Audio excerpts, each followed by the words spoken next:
Rihanna. What's up, boys? Got your keys. I'm Gavin.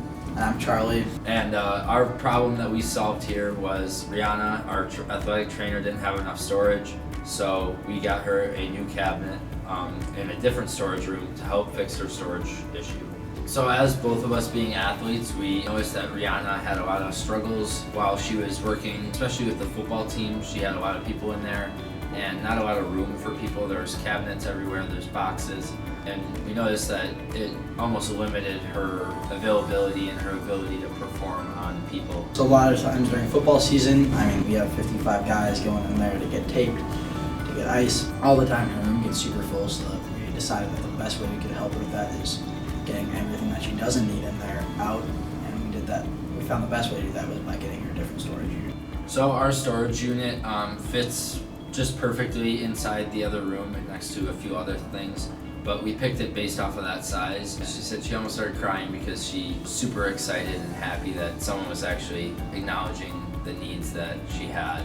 Thank you to Mrs. Sandbeck for working with us so closely on actually getting the items that we needed, and thank you to Mr. Behrens for helping us get the final funds that we needed, and thank you to the Booster Club who got us our initial funds and started us off on this entire project. I'm Lindsay. I'm Joe. Our project is called Lake Country NICU Resources. We're inspired by this project because my sister was a premature baby, so we just kind of wanted to bring awareness, especially to the parents. We just really wanted to bring that emotional support to them and also provide them with resources that will help them take better care of their child at home after being in the hospital for so long, being taken care of by nurses. So because of this need, we kind of created both a physical book and social media pages. Our social media pages are on Instagram and TikTok, and they're named Lake Country NICU Resources. Our book has posters of the infant CPR and car seat safety, signs and symptoms on when to call your child's pediatrician, just some different things that we researched that parents kind of wanted more information about the most, giving them that quick access of how to do something on the spot. It can be pretty overwhelming when the nurse is talking and saying this to you all at once, so I think parents, it's probably comforting to know that they have one place to go to, or if they need questions answered, then they can just go to our page or our posters and they can have all their answers right there. One of our biggest struggles, I'd say, was finding a way to legally get the information we researched out there, but we connected with Alyssa Voigt, who runs a Facebook support group page. She was able to give us a lot of insight. We had a couple meetings with her.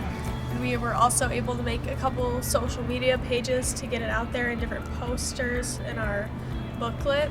We're very fortunate to be able to have this opportunity to create something and provide back to the community through our Insight course. It's just been a really eye-opening experience, and I'm glad we got to do all this research and really take time and make a difference. And connect with so many different people too. Hi, we are a group in the Elements of Health and Medicine Insight, and for our Capstone project, we are working with the Waukesha Women's Shelter. Hi, my name is Molly Toms. I'm Ava Westerman. I'm Helena Cade. I'm Anna Helberson. I'm Presley Zinberry. And I'm Zoe Heapy. For our project, we decided to work with the Waukesha Women's Shelter because we thought that domestic violence and women in those experiences are not addressed, especially by teen students, so we wanted to address that issue.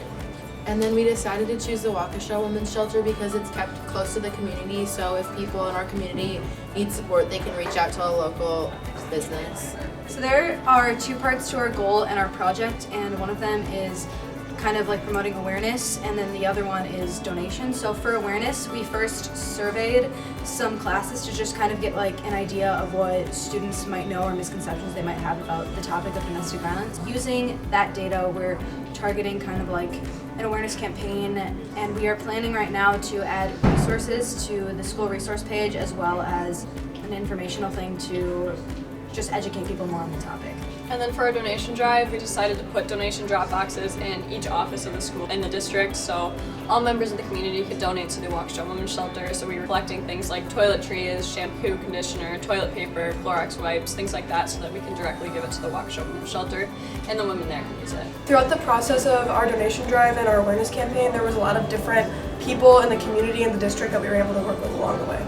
So first we started with meeting with a lot of the administration at the high school, such as Mr. Bursai. We talked a lot with Mr. Woodford, and then we also reached out to a lot of administration at the other schools so that way we could set up our drop boxes in their schools as well. In addition to that, we also reached out to other businesses in the community, such as Cost Cutters, and we'd like to thank them for making their generous donation to us to help our cause. And we'd also like to thank all the family members, staff members, and students in the community who donated to our drive as well. We're doing the Restroom Project, which is just basically creating a bathroom and a locker room that any gender or non-gender wants to just change, go to the bathroom, and just feel overall comfortable. It's for gym class, but like it can be used for after school sports and then Event times, like with families, with moms with little boys and dads with little girls, and they don't really feel comfortable taking a child into one of the normal bathrooms. Overall, we talked to the GSA and to a lot of counselors and teachers, and we figured out that the best place to put this bathroom/locker room would be in hall room next to the auxiliary gym, just so that it could just be in a central location. We wanted to make sure that it had enough space to create separate rooms inside of the locker room. We wanted to get a sign illegal as a gender neutral space sign. We're hoping that this goes through and that we're able to make this school a little more future ready. Hi, I'm Savannah and this is Alexa. We're working with assisted living facility called Lakewood Alzheimer's Facility. And I've been working with them for about 2.5 years now, just volunteering and helping out around the facility. So when we were introduced to the Capstone and the idea of needs, I was like, I know this is a place I'd love to help, so I would love to see what I can do for them. And I went to the activities director, who I work with very closely and very good friends with, and she told us they had 2 needs, and it was volunteers and donations. So me and Alexa split up those needs, and I took on the idea of getting more volunteers to come in to help with activities, and then Alexa did a lot with the donations. The donation drive, we were able to collect old toys or old jewelries and hats for the Alzheimer patients to do more things with their life because they only had a limited supply, and after a while that gets old and boring. So we were able to bring more like help and joy into their lives. Having more volunteers come, they were able to interact with them and get new experience with the choir and other people just reading to them. Overall, we've helped a lot with other people like Asa, who helped us a lot with the donations, a lot of the band kids who came in and helped us with a lot of the volunteering opportunities, Key Club, AP Lit class, the AP Art class. We've had a huge team working with us, and we're really just the people leading it, and we couldn't have done it without all of that help. So we want to say a last thank you to all those teachers and Mrs. Lewis in middle school to help us do the donation drive, and all the AP teachers spreading the word to help us get all this information and send students there, and also Maria at the Alzheimer's Care Facility to help organize all this. We couldn't have done it without you. Hi, our names are Alyssa, Bailey, Kylie, Claire, Abby, and we are Go With The Flow.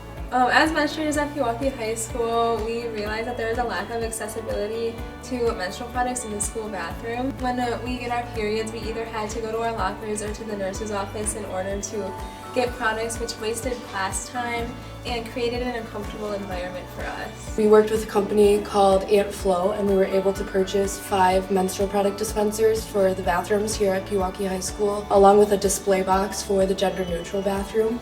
In order to get donations for the school, I talked to the Moreland OBGYN Center, and they were able to give us a $300 donation for one of the dispensers, so we were able to get an extra dispenser. We designed plaques to put up next to our dispensers, which Mr. Lamp helped us cut them out with like the laser engraver, which was super cool. Along with our dispenser portion of the project, we also created a menstrual education website that went along with it. We created a website and posters just to inform and educate students about periods, about Aunt Flo and Go With The Flow and what we did. And we hung up posters around the school bathrooms so that people could easily access that website. For some of our future goals, we think it would be important to implement these dispensers in not only the middle school, but also add more into the high school. This project would not have been possible without the help from administration and the budget committee at our school, as well as our teachers. Without them, this project would still be at the beginning stages. Overall, we just wanted to create this project to help make students and other people at PHS and hopefully in the middle school in the future more comfortable and just provide a better environment for us learning. So we just want to make sure that this project is something that everyone can use in the future, and it will help them be more comfortable here and have a better environment.